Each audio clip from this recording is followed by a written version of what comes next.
All right, I am gonna answer some questions that you guys submitted to me about boys, give you some advice while I do my makeup.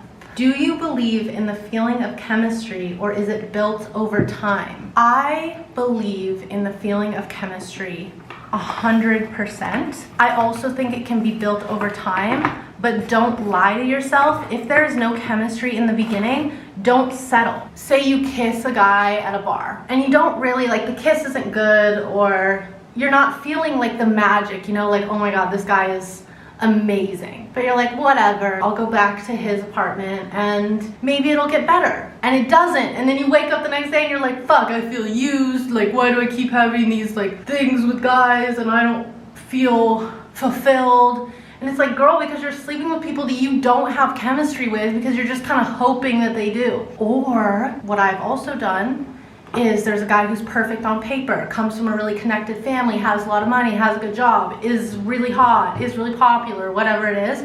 Like, I had this with an ex who had like a really good family and like he would buy me tons of stuff. And I was like, well, this is like really convenient. You know, I can learn to be attracted to him. Like, attraction isn't that big of a deal. No, it is. You're just settling. Like, you're telling yourself that the other stuff matters more than chemistry and attraction. And you're putting yourself in a situation where months down the line, you're gonna be like, fuck, what did I get myself into? I'm not happy. Why do I hate when guys start to show affection for me? It's because you don't actually like them. You're just using them for attention. And then they start liking you. They're like, oh, actually, like, I think you're really special. I wanna be with just you. Like, you're the only one I want. And then you're like, fuck, that was easy. Like, if that fish was that easy to get, I could be out there getting bigger fish. Like, if you're getting the ick because they finally are like, oh, I want you, you didn't actually love them or want them from the beginning. It was never about them. This used to happen to me all the time in high school because you're only around a certain amount of guys, like just the guys in your high school or in your town, and like, you're lucky if one of them's your soulmate, but most likely they're not. And so you're kind of settling and like playing around with different guys, but none of them are really like, they don't feel special to you. When you fall in love with a person or you really like a person, you feel so freaking special that they would pick you.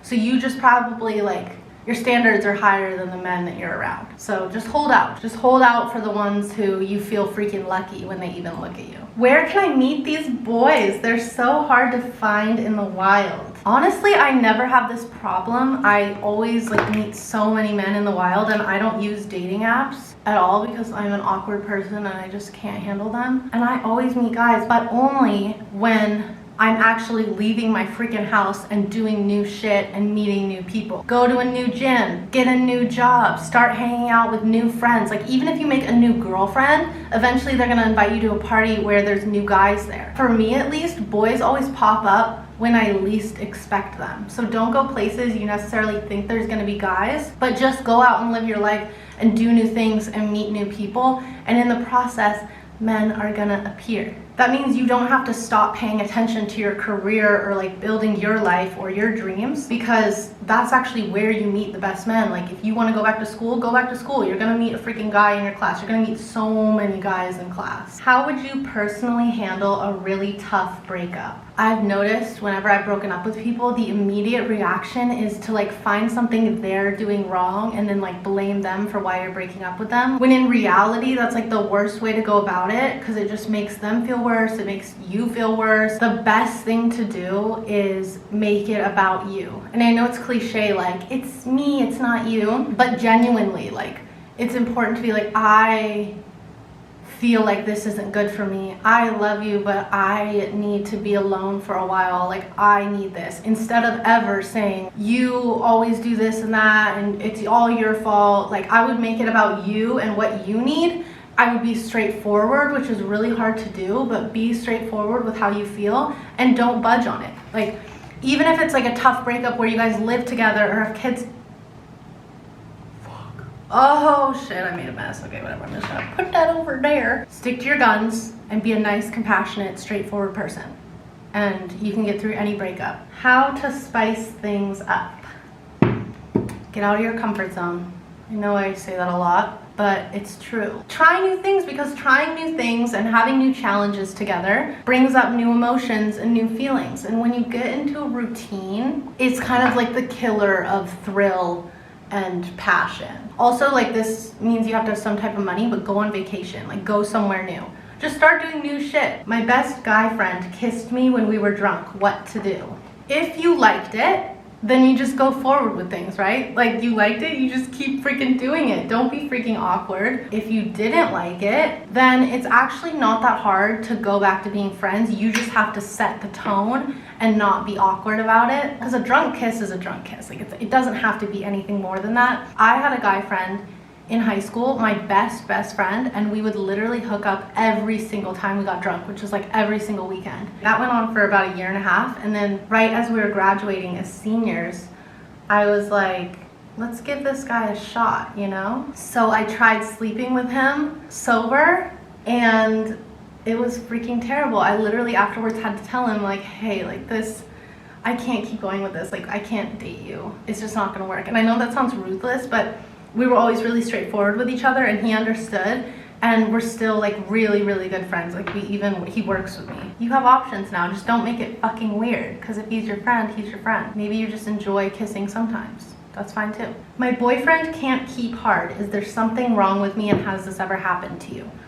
Yes, this has happened, because this will happen to a lot of guys, and it has nothing to do with you. Like 99.9% of the time, it literally has nothing to do with you. Their health, like if they gained a lot of weight or they aren't working out, that really affects it. Like, that can make it hard to keep it up. If they're on any medications, that can be really hard. Like, Drew has tried tons of different bipolar meds because a lot of them made him unable to stay hard or get hard. Another is alcohol. If they're drinking alcohol, like, that's a huge reason, or using drugs, like, that's a big reason why they won't be able to get hard. Also, if they're nervous, like, that happens a lot. If they're nervous or anxious, or they think you're really hot, like, they can't freaking focus and they're overwhelmed and anxious. With my college boyfriend, before we started dating, we were just hooking up, and I swear, like, the first 20 times we hooked up, it would last for hours, and he wouldn't be able to finish, or he wouldn't be able to, like, stay hard. And I was so embarrassed, I never brought it up. I was like, I just want to please him. Like, what's wrong with me? Like, am I loose or something? And then when we actually started dating, I was like, what the hell was that? Like, why did that happen? Was it me? And he was like, no, I was so nervous. Like, you were the hottest girl I had ever slept with, and I just wanted to please you, and I couldn't even focus on finishing. But the best thing to do is definitely just talk to them about it. Like, bring it up and ask them about it in a non-like shamey way, just to work on it. Especially if you guys are dating, be like, hey, like, how can we figure this out? Because he definitely doesn't like it either. Like, men are super embarrassed when that happens, and they never want that to happen. How do you know when it's lust versus love? You'll know. Like, if you've ever been in love, you'll know the freaking difference. Like how that girl said earlier that she gets the ick when guys start liking her back. That was probably lust more than anything for the guy. Like, if you're getting an ick, especially early on, you do not love them. Like, you don't get an ick when you love somebody. Everything they do, even if it's disgusting, is awesome. Love is fucking amazing and powerful and beautiful. And when you feel it for the first time, you will understand the difference between lust and love. It's really something I can't explain to you. You're just gonna know. And also, the best way to tell is lust doesn't last very long and love does. How to be magnetic to men. I think, like, any guy will probably tell you that it comes down to confidence. And it really does. The combination of confidence, sexuality, and you gotta be attractive. Not necessarily like you need to be naturally really hot. It's more that you need to have like good hygiene and take care of yourself, right? Like, my mom always told me this too, that if you take care of yourself, like you eat well and you're healthy and you're just hygienic, everybody can be beautiful. And it's so true. You don't have to look like a freaking supermodel to be magnetic. And actually, a lot of times it's not the supermodel looking girls that are magnetic.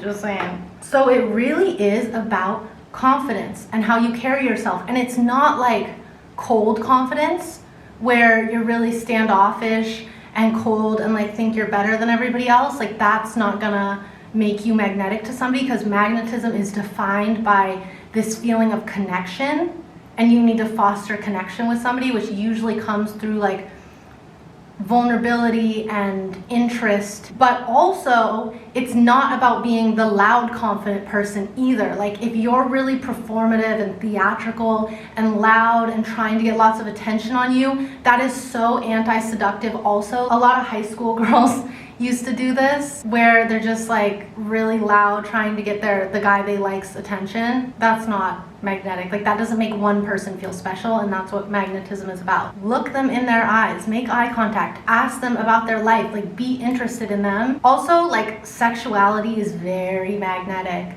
So even if you're not talking sexually or anything, but you just got those little doll baby eyes going on and you're looking at them like you want them, but you're just asking them about school or something, that's magnetic. I keep falling for guys who are not motivated or driven, and it's hard not to want more. I feel you, girl. I do the same freaking thing, and it sucks so much. But this is what I've learned after doing this since I was basically 13 years old.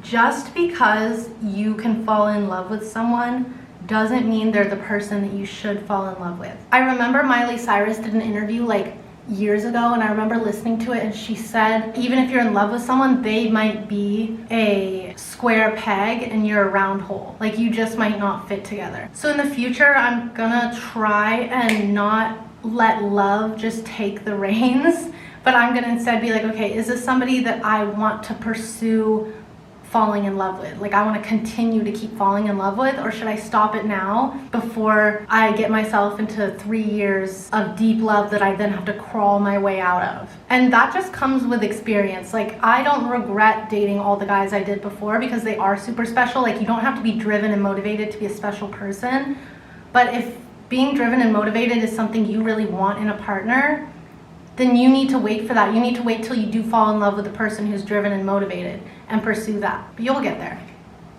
I'm getting there, so you'll get there.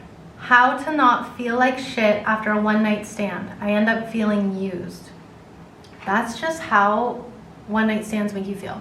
If you're going out to bars and you're sleeping with guys, like you don't even have much chemistry with them, like I talked about, and you're just like, whatever, let's go have some fun, and then it's not that freaking fun. It's never that fun. It's never that good. It's always going to be unfulfilling and lead to short-term relationships. I had a one-night stand one time with this guy who was a friend of a friend. I met him at like a house party in Brooklyn, and he was like, he had a lot of charisma. He wasn't my type, but he was cute, and he was very talkative and into me, and he was like, please give me your number, like please let me take you out. And I just felt kind of bad saying no, so I was like, why not? Like, I shouldn't be mean, you know? So I went out with him like 2 nights later, and we had a nice dinner, but he thought we had chemistry because I was creating the chemistry. Like, I was being really sweet to him and nice to him, even though like inside, I didn't give a fuck. Like, I didn't care, but I didn't want to be mean. So like, there wasn't chemistry on my side, but he felt like we were getting along really well because I was like being really nice to him and like being really interested in him. I'll never do this again. Like, I was just young and didn't like making guys feel bad. Like, I felt bad if they liked me to turn them down. Like, I felt really mean. So then dinner's over and he wants to hang out more. And I couldn't say no. Like, I just felt so bad because he was so sweet, and I felt bad like not being interested in him. So yeah, I took him back to my place and we slept together. And he was sweet and all, but like he also spanked me so freaking hard and left these massive purple bruises on my butt. And I swear the next day he like slept there, and then I was like really nice to him and he left. And I didn't leave bed for 3 days. Like, I laid in bed and I ate ice cream and I just felt fucking disgusting. And I remember being like, why do I feel like this? Like, how do I shake this feeling? And it's because I freaking drained myself to make a guy feel good about himself that I don't even know or care about, just because I was bad at saying no. Like, I literally got into that whole freaking thing and slept with somebody just because I felt bad letting them know I wasn't interested in them. So I just slept with them, a person I wasn't attracted to. So that's how you should feel after a one-night stand. Like, they just don't make you feel good, trust me. And I'm a person who freaking loves sleeping with people, but not like that. That's why I'm always in relationships, because relationship sex feels good. Okay, let's pick the last one because my makeup is done. Looks pretty good.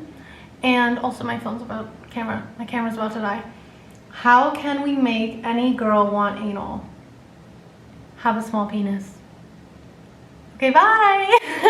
Bye. It's been fun. I'll see you elsewhere.